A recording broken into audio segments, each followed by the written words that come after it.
રાજકોટ તાલુકા police સ્ટેશનમાં ફાયરિંગથી હત્યાનો જે બનાવ બનવા પામેલ હતો એમાં કુલ 3 આરોપી સંલિપ્ત હતા. બનાવના આગલા દિવસે રાજકોટ શહેર ક્રાઇમ બ્રાન્ચ દ્વારા ત્રણેય આરોપીઓને સરદારના ત્રંબા ગામ પાસેથી પકડી લેવામાં આવેલ હતા. પણ જે મુખ્ય આરોપી હતો રણજીતભાઈ વાળા, એને ફાયરિંગ દરમિયાન પોતાના વેપનથી એક પગમાં ગોળી વાગેલ હતી. એના કારણે એના રિમાન્ડ ત્યારે લેવામાં નહોતા આવ્યા હતા અને એને સિવિલ હોસ્પિટલમાં દાખલ કરવામાં આવ્યો હતો.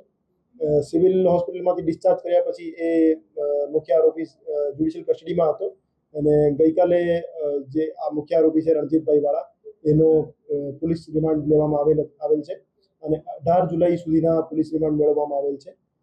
રિમાન્ડ દરમિયાન એક ખાલી કેસ એના જે પૈતૃક ગામ છે મોટા દેવળિયા, ત્યાંથી રિકવર કરવામાં આવેલ છે અને જે 2 વેપન અગાઉ બરામદ થયેલ હતા અને જે 8 કાર્ટ્રીજ બરામદ થયેલ હતા એ એમની પાસેથી કોની પાસેથી લેવામાં આવેલ હતા અને ક્યાંથી લાવ્યા હતા, ક્યારે લાવ્યા હતા એ બાબતે હાલ તપાસ ચાલુ છે.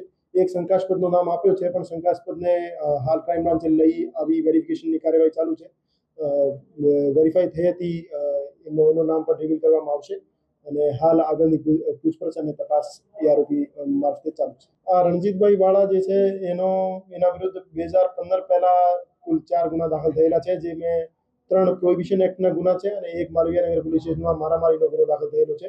2015 પછી એના વિરુદ્ધ કોઈ ગુનો નથી અને હત્યાનું કારણ જોવામાં આવે તો એ જે મુખ્ય આરોપી છે એ ઘણી જગ્યાથી કંટાળેલો હતો અને પોતાના ફેમિલીના અમુક કારણોથી સ્ટ્રેસમાં હતો અને સ્ટ્રેસની સિચ્યુએશનમાં એના બાળકો દ્વારા એવી રજૂઆત કરવામાં આવેલ હતી કે અમને જે મરણ જનાર છે એના દ્વારા ગાળાગાળી કરી મારવામાં આવેલ છે, તો એનાથી એ ઉશ્કેરાઈ ગયો અને બીજા જગ્યાના તમામ સ્ટ્રેસ એક જગ્યાએ કાઢવાના કારણે એને ફાયર કર્યો અને હત્યાનો બનાવ નીપજ્યો. હજુ સુધી કુલ 3 આરોપીઓની સંડોવણી સામે આવી છે, જેમાંથી 2 જેલ હવાલે છે અને ત્રીજો પોલીસ કસ્ટડીમાં છે. આ સિવાય જે વેપનનો સપ્લાયર છે એને અટક કરવામાં આવશે, પણ આ વેરિફિકેશનની કાર્યવાહી અત્યારે ચાલુ છે.